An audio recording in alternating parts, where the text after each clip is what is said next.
Niatnya segunung tapi implementasinya kosong. Kadang pengen banget bikin pisang ijo tapi mikirnya perintilannya banyak ya. Ya udahlah, akhirnya ketemu resep ini juga.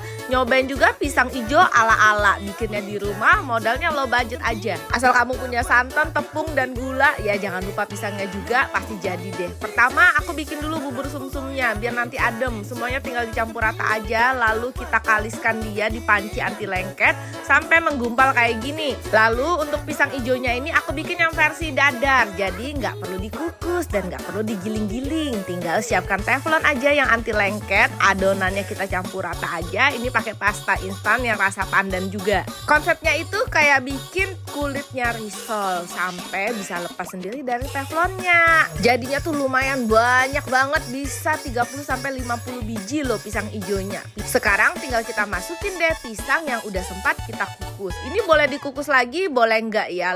Terakhir tinggal dipresentasikan.